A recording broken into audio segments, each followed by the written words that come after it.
Nami-miss ko ang tatay ko kasi almost 5 years ago, noong 2021, unfortunately, yung tatay ko namayapa. I'm sure that he would be proud of me. Mahal na mahal ko ang tatay ko. I can't remember when you weren't there, when I didn't care for anyone but you. I swear we've been through everything there is. Can't imagine anything we've missed. Can't imagine anything the two of us can't do. Through the years, you've never let me down.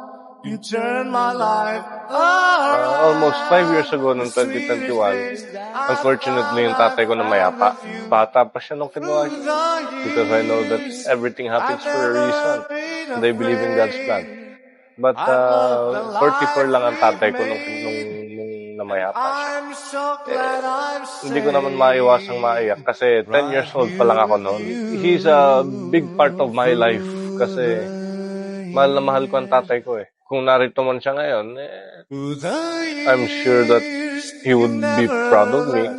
Pero ang tatay ko nung nandito pa sa Pilipinas, balita ko, ang bonding namin noon is when we would go grocery shopping kasi may tindahan kami dati eh.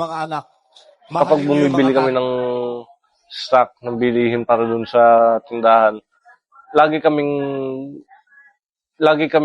may yung pasingit na outing, kumbaga family day. Yun yung mga memories ko sa kanya. Lagi niya akong bibilan ng mga burger, hotdog, Shanghai, kasi tatay ko foodie. I hope that I've made you proud. At I hope that you're happy of how things turned out.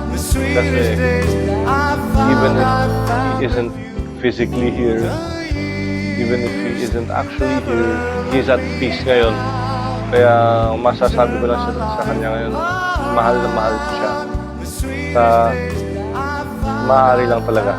Gusto ko siya mayakap kahit isang beses lang.